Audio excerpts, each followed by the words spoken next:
Assalamualaikum, dear viewers and listeners. Warmly greeted to my class. Today I will describe an important topic of class 8, and this topic is mainly first part unseen. Actually, first part and second part both make English subject in class 8. So I think that don't mention to first part or second part, it's not necessary. So I will discuss today question number 6 with clause. Actually, though government has declared about the appearing or about the starting exam, it's not it is certain that the JSC exam won't be held. So I think that we should learn basically, but we have to take exam or online because the exam schedule has been declared. Through online you have to appear for the exam. So by following this exam you have to answer this type of questions. Actually question number 6. So with clause, here is some clause. Clause means, what is clause? Clause মানে হচ্ছে তোমার clue বা কোনো ধরনের চিহ্ন দেওয়া থাকা, মানে উপসর্গ দিয়ে দেওয়া থাকা, মানে এই ক্লোজ গুলো here is maybe 10 clause, 1 2 3 4 5 6 or 12 clauses here, and what clause you need you will use in the gap following the meaning. So firstly we have to know the meaning of the clause. Clause meaning গুলো আমাদের জানতে হবে। live যেটা অর্থ হচ্ছে বাস করা, illiterate মানে হচ্ছে অশিক্ষিত,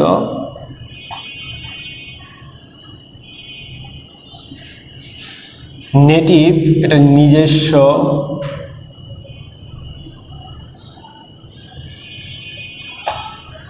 ক্যান অর্থ হচ্ছে পারা,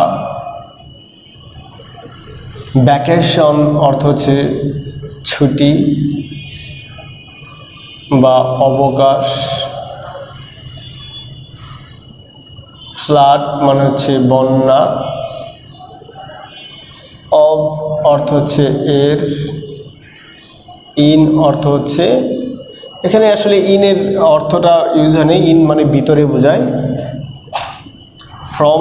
ফ্রম অর্থটা আমরা লিখতে পারি, ফ্রম অর্থটা হচ্ছে থেকে,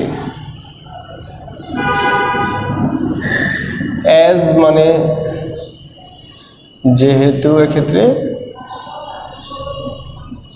বা হিসেবে বোঝায়, রিমুভ শব্দের অর্থ হচ্ছে দূর করা, আর একটা বি ভার্ব যেটা অর্থ হচ্ছে হওয়া, কিন্তু সেটা আমাদের এখানে ইউজ হবে না। তো এই ক্লোজের অর্থগুলো আমরা একটু দেখলাম। এখন যেটা আমরা দেখব সেটা হচ্ছে প্যাসেজটা কি বলছে। অর্থাৎ প্যাসেজের মধ্যে আমরা আগেই বলেছিলাম, আমরা ফার্স্টলি যে বিষয়টা খেয়াল করব সেটা হচ্ছে সাবজেক্ট, ভার্ব, আদার ওয়ার্ডস, এইটা খেয়াল করব, plus conjunction plus again subject, verb, other words. অর্থাৎ এই যে একাধিক সাবজেক্ট বা subject, verb plus other word plus verb, তবে এই ভার্বটা হচ্ছে নন ফাইনাইট ভার্ব। তো এইভাবে যে আমাদের বিষয়গুলো খেয়াল করব, সেগুলো কোথায় কোনটা মিসিং আছে সেটা দেখব।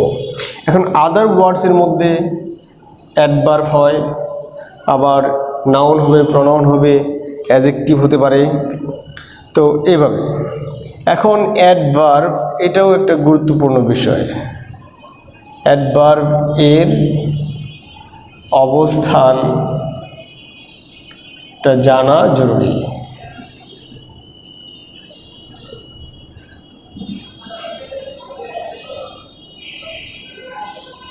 অ্যাডভার্বের অবস্থান জানাটা জরুরি, তা না হলে সাধারণত আমরা অ্যাডভার্ব ভালোভাবে কী করতে পারবো না, প্রয়োগ করতে পারবো না। আচ্ছা, তো আমরা এখন প্যাসেজটা পড়ব। প্যাসেজটা পড়ে দেখি। Students should not separate themselves. স্টুডেন্টদের পৃথক হওয়া উচিত নয় এখানে সমাজ থেকে। আচ্ছা, আমরা এটার বাংলা অর্থ বুঝতে পারলাম। Students should not separate themselves dash society, মানে সেপারেট শব্দের অর্থটা তোমাদেরকে জানতে হবে। এটার অর্থ হচ্ছে পৃথক। এই পৃথক মানে কি, স্টুডেন্টদেরকে পৃথক হওয়া উচিত নয়। দ্যামসেলভস তাদেরকে, স্টুডেন্টরা তাদেরকে পৃথক করবে না, করা উচিত নয়। কোত্থেকে? ফ্রম সোসাইটি, মানে থেকে অর্থে কী হয়েছে? ফ্রম। তাহলে আমরা এখানে ফ্রম ইউজ করতে পারি, অর্থাৎ ফ্রম সোসাইটি। তাহলে দেখা গেল এখানে একটা প্রিপোজিশন ইউজ হলো। সাধারণত প্রিপোজিশনগুলো কোথায় বসে? প্রিপোজিশন দুটি নাউন বা প্রনাউনের মাঝে যার অবস্থান, যার পজিশন, তাকে বলা হয় প্রেপোজিশন। অর্থাৎ এই প্রেপোজিশনগুলো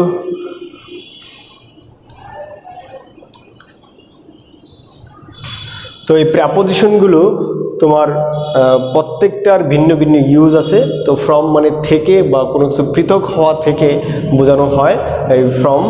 তাই এখানে সোসাইটি মানে ছাত্ররা যাতে সমাজ থেকে পৃথক না হয়, এই অর্থে এখানে বোঝানো হয়েছে। তাহলে স্টুডেন্টস শুড নট সেপারেট, ছাত্রদের পৃথক হওয়া উচিত নয়, দেন ফ্রম সোসাইটি মানে সমাজ থেকে। তারপরে যেটা আমরা দেখতে পাচ্ছি, দে সাবজেক্ট আছে, ক্যান সার্ভ, তারা সেবা দিতে পারে। দ্য সোসাইটি সমাজকে, মেনি ওয়েজ বিভিন্নভাবে, ইন মেনি ওয়েজ অর্থাৎ বিভিন্নভাবে তারা সমাজকে সেবা দিতে পারে। তাহলে আমরা এখানে দেখলাম কি আছে? দে আছে, ক্যান সার্ভ ভার্বও আছে এবং আদার ওয়ার্ডসের মধ্যে অবজেক্টও আছে। তাহলে বাকি আছে কি? বাকি আছে যে অ্যাডভার্বিয়াল একটা ফ্রেজ, ইন মেনি ওয়েজ। অর্থাৎ ইন মেনি ওয়েজ এটা একটা ফ্রেজ। তাহলে আমরা এখানে কি ইউজ করব? ইন ব্যবহার করব। তো আশা করি তোমরা বুঝতে পেরেছো যে এখানে ইন কেন হলো। ইন মেনি ওয়েজ বিভিন্নভাবে মানে অনেকভাবে আমরা মানে ছাত্ররা সমাজে সেবা দিতে পারে। দেয়ার সার্ভিস, এখানে দেয়ার কিন্তু একটা তোমার পজিটিভ অ্যাডজেক্টিভ। দেয়ার হচ্ছে একটা পজিটিভ অ্যাডজেক্টিভ, অ্যাডজেক্টিভের পরে এই সার্ভিস এটা হচ্ছে নাউন। তাহলে অ্যাডজেক্টিভের পরে নাউন বসে, তারপরে ভার্ব বসছে। তো ভার্ব যেহেতু বসছে তারপরে কি আছে? Great importance two society.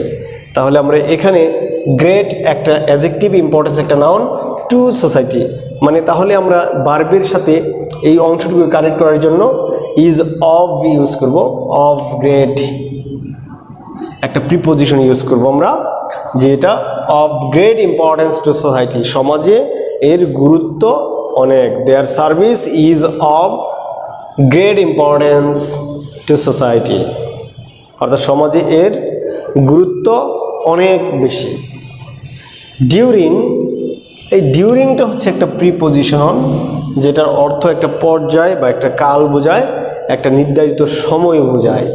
তো ডিউরিংটা প্রিপোজিশনের কাজ করে। প্রিপোজিশনের পরে সাধারণত নাউন বসে। প্রিপোজিশনের পরে কি বসে? নাউন বসে। তাহলে তোমরা লিখে নাও প্রেপোজিশন। প্রেপোজিশনের পরে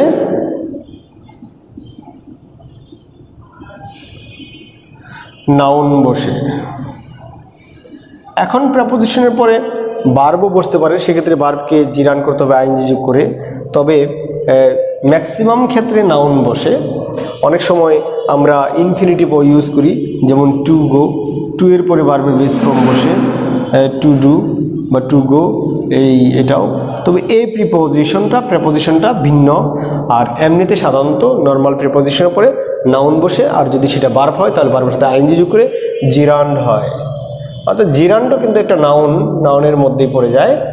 তো আমরা দেখতে পাচ্ছি যে is of great importance two society during, তাহলে ডিউরিংয়ের পরে, ডিউরিং যেহেতু একটা প্রেপোজিশন, তাহলে এটার পরে আমরা কি ব্যবহার করব, নাউন অথবা জিরান্ড।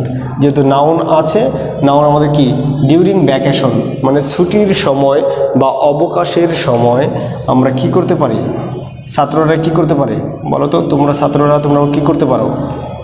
তোমরা অনেক সময় সামার ভ্যাকেশন লিখতে গিয়ে সাধারণত এই বিষয়গুলো লিখে থাকো যে আমরা গ্রামে যাব, গ্রামে গিয়ে অশিক্ষিত লোকদেরকে শিক্ষিত করব, অসচেতন ব্যক্তিদেরকে সচেতন করব। তো এটা ডিউরিং ভ্যাকেশন মানে হচ্ছে অবকাশের সময়। দে কমা দিলে ভালো হয়, they should go to their, তাদের উচিত যাওয়া তাদের কি দেশ ভিলেজ, তাদের নিজস্ব গ্রামে যাওয়া উচিত, তাদের নিজ নিজ গ্রামে যাওয়া উচিত। তাহলে দেয়ারের পরে নাউন হয়, তো দেয়ার একটা যেহেতু পজিটিভ অ্যাডজেক্টিভের পরে নাউন, কিন্তু নাউনটা এখানে যেহেতু আসে তো নাউনের আগে কিন্তু অ্যাডজেক্টিভ বসে, নাউনের আগে কি বসে, অ্যাডজেক্টিভ বসে। অর্থাৎ এই যে ফরম্যাটটা এইটাই আমি এখানে ইউজ করব, যেহেতু এটা একটা নাউন। তো নাউনের আগে আমি এখানে একটা অ্যাডজেক্টিভ বসাবো, অ্যাডজেক্টিভ হচ্ছে নেটিভ, নিজ বা নিজস্ব, তাহলে নেটিভ ভিলেজ। তারপর আমরা সেকেন্ড আরেকটা লাইনে যাচ্ছি, দে ক্যান এডুকেট, তারা শিক্ষিত করতে পারে। দা একটা হচ্ছে আর্টিকেল, ডেফিনিট আর্টিকেল, তো এটার পরে সাধারণত আমাদের একটা নাউন বসবে। কিন্তু দেখো ভিলেজার্স এখানে কিন্তু নাউনটা আছে, তাহলে নাউনের পূর্বে আমাদের কি বসে, একটু যদি খেয়াল করি তাহলে অ্যাডজেক্টিভ বসে। তাই এই অ্যাডজেক্টিভটা আমরা এখানে ইউজ করব। কোন অ্যাডজেক্টিভ? তাহলে গ্রামবাসীদেরকে শিক্ষিত করতে পারে, তাহলে নিশ্চয়ই গ্রামবাসীরা কেমন, অশিক্ষিত।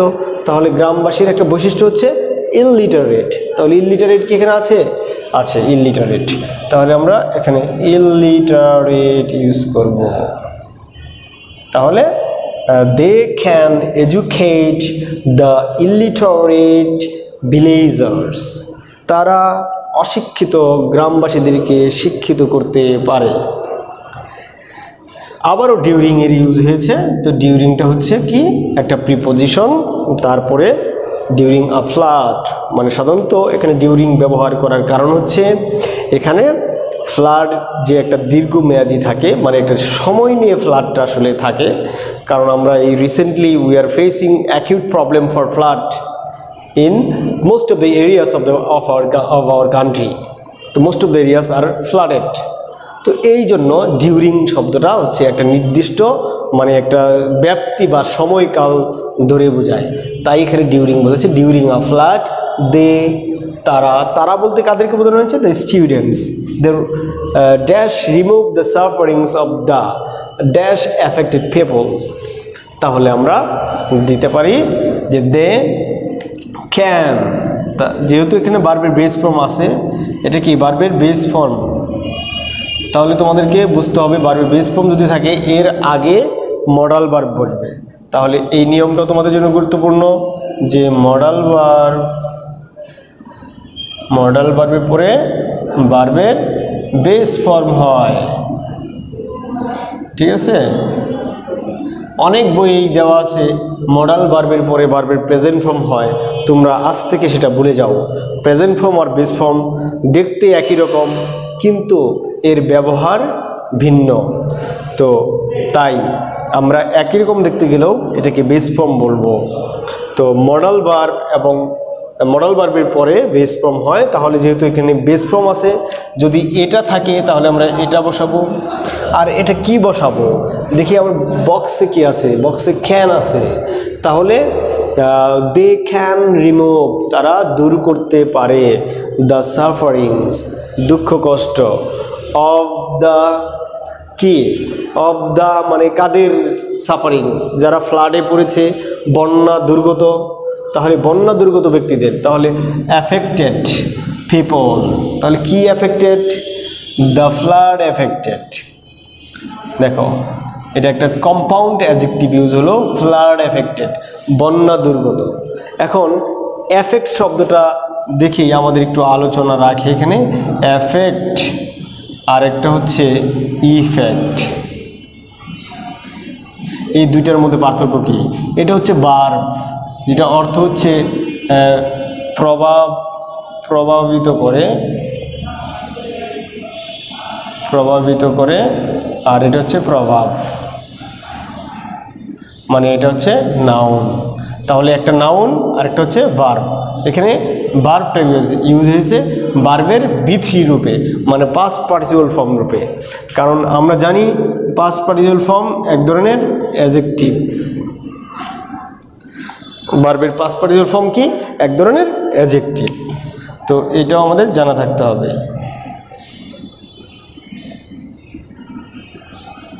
তো ঠিক আছে প্রিয় শিক্ষার্থী, এখন খেয়াল করো, যেটা আমরা এখানে কি ইউজ করলাম, একটা কম্পাউন্ড অ্যাডজেক্টিভ ইউজ করলাম। ফ্ল্যাট নাউন যুগ হয়েছে অ্যাফেক্টেডের পূর্বে। অ্যাফেক্টেড একটা অ্যাডজেক্টিভ, এটা ফ্ল্যাটটা একটা অ্যাডজেক্টিভ কাজ করেছে, যেটাকে অনেক সময় নাউন অ্যাডজেক্টিভও বলা হয়। তো কম্পাউন্ড অ্যাডজেক্টিভ, এই পিপল এই নাউনের পূর্বে বসছে। তাহলে আমার মূল সেন্টেন্সটা কি দাঁড়াচ্ছে, যে ডিউরিং আ ফ্লাড, বন্যার সময়, দে ক্যান রিমুভ, তারা দূর করতে পারে, the sufferings of the flood affected people, বন্যা দুর্গত মানুষদের। বাই, এখানে একটা বাই ইউজ করা হয়েছে। বাই মানে ধারা, কিভাবে রেইজিং ফান্ডস, মানে তহবিল গঠন করে। আমরা বা তোমরা সকলেই প্রায় সময় দেখে থাকবে, রাস্তায় কিছু ছেলে পেলে একটা বাক্স নিয়ে লোকজনের দ্বারে প্রান্তে যাচ্ছে এবং তাদেরকে বলছে যে অসহায় বা বন্যা দুর্গতদের জন্য, অসহায়দের জন্য ত্রাণ দেওয়ার আহ্বান জানাচ্ছে। তো এই ধরনের কাজ যারা করে, স্বেচ্ছাসেবী অর্থাৎ ভলেন্টিয়ারের কাজটা যারা করে, তারা অবশ্যই একটা সামাজিক কাজ করছে এবং মানবিক দায়িত্ব পালন করছে। আশা করি তোমরা সকলেই এই কাজগুলি করবে। তো এরপরে দেখা যাচ্ছে যে আমরা এই লাইনে আসি, dash they live in society. তাহলে দেখো, তারা যেহেতু সমাজে বাস করে, তাহলে আমরা একটা অ্যাজ ব্যবহার করতে পারি এখানে। তো অ্যাজটা কোথায় আমরা ইউজ করব? এই যে অ্যাজ, যেহেতু এখানে অ্যাজ ইউজ করতে পারি, একটা conjunction. As they live in society, যেহেতু তারা সমাজে বাস করে, যেহেতু তারা সমাজে বাস করে, তাহলে দে ড্যাশ হিউম্যান, তাহলে তারা মানব, দে আর হিউম্যান, তারা মানুষ। তাহলে এখানে আর দিলে বাক্যটি সম্পূর্ণ হচ্ছে, হিউম্যান বিংস, তারা মানব জাতি। So they are not isolated from the society, তাই তারা সমাজ থেকে বিচ্ছিন্ন নয়। তো আমরা এখানে অ্যাজ ইউজ করলাম কেন? দেখো, এখানে আমি দেখেছি যে দুইটা সেন্টেন্স কনজাংশন দ্বারা যুক্ত হয়েছে। যদি এই কনজাংশনটা এই সামনে আসে, তাহলে এখানে একটা কমা দিয়ে এই সেন্টেন্সটা হবে। যেমন এই যে এই সেন্টেন্সটা আর এই একটা সেন্টেন্স, দুইটা সেন্টেন্সকে যোগ করা হয়েছে অ্যাজ দ্বারা।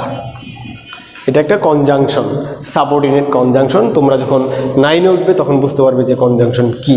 তো আশা করি আজকের এই ক্লাসটি তোমরা বুঝতে পেরেছো এবং কি অত্যন্ত গুরুত্ব সহকারে এই ব্যাখ্যাগুলো, আমি যে ব্যাখ্যাগুলো করেছি সেই ব্যাখ্যাগুলো বোঝার চেষ্টা করবে। কারণ এইখানে অনেকগুলি এই এক্সপ্লানেশন দিয়েছি, তারপর আমি আবার বলছি, আমি একটু রিপিট করতেছি এক্সপ্লানেশনগুলো। যেমন সাবজেক্ট, ভার্ব, আদার ওয়ার্ডস, এই বিষয়, এই সিকোয়েন্সটা তোমরা খেয়াল রেখে এই করে থাকবে। কনজাংশন এবং সাবজেক্ট, ভার্ব, আদার ওয়ার্ড, অর্থাৎ একটা সেন্টেন্সে ফার্স্টলি সাবজেক্ট, দেন ভার্ব, দেন আদার ওয়ার্ডস বা এক্সটেনশন অবজেক্ট এগুলি থাকতে পারে, সেগুলি খেয়াল রাখবে। আবার যে রুলসটা দিয়েছি সেটা হচ্ছে প্রেপোজিশন প্লাস নাউন এবং ভার্বের সাথে আইএনজি যোগ করে জিরান গঠন করা হয়। তো সেটাও তোমরা একটু খেয়াল রাখবে, কারণ আমরা এখানে প্রেপোজিশনের পরে নাউনের ইউজ করেছি। যেমন ডিউরিং একটা প্রেপোজিশন, এখানে নাউনের ইউজ করেছি। অ্যান্ড তারপর হচ্ছে টু এর পরে ভার্বের বেস ফর্ম বসে, এবং মডাল ভার্বের পরে যেটা আমরা ইউজ করেছি, মডাল ভার্বের পরে ভার্বের বেস ফর্ম বসে, যেটা আমরা এখানে কয়েকবার ইউজ করেছি, আমরা এখানে ব্যবহারটা পেয়েছি। এবং অ্যাডভার্বের অবস্থান, অ্যাডভার্ব কোথায় কোথায় বসতে পারে? সেন্টেন্সের শুরুতে, সেন্টেন্সের শেষে, অক্সিলারি ভার্বের পরে, মূল ভার্বের পূর্বে। এই বিষয়গুলো খেয়াল রাখবে। এবং আরেকটি বিষয় যেটা হচ্ছে, আমরা এখানে দেখেছি যে অ্যাফেক্ট এবং ইফেক্ট, এই দুইটা বিষয়কে দেখাচ্ছি। অ্যাফেক্ট হচ্ছে ভার্ব, ইফেক্ট হচ্ছে নাউন। আমরা অনেক সময় অ্যাফেক্ট এবং ইফেক্টকে একসাথে করে ফেলি, মানে গুলিয়ে ফেলি, সেটা যাতে আমরা না করি। আরেকটা গুরুত্বপূর্ণ বিষয় আমি দেখেছি, নাউন এবং অ্যাডজেক্টিভ। অর্থাৎ নাউন থাকলে এর পূর্বে গ্যাপ থাকলে সেখানে অ্যাডজেক্টিভ বসাবা, আর অ্যাডজেক্টিভ থাকলে এরপরে গ্যাপ থাকলে সেখানে নাউন বসাবে, এবং অ্যাডজেক্টিভের পূর্বে কিন্তু আবার অ্যাডভার্ব বসে। আবার আরেকটা জিনিস আমি এখানে তুলে ধরেছি যে V3 এটাকে সাধারণত অ্যাডজেক্টিভ হিসেবেই ধরা হয়ে থাকে। তো আশা করি এই ছোট্ট টেক্সটের মাধ্যমে অনেক তথ্য তোমাদেরকে দিয়েছি। সেই তথ্যগুলো by the by you will try to cram them, অর্থাৎ try to understand them. So be happy till then for my next class and wait for my next class. So be happy. Allah Hafiz.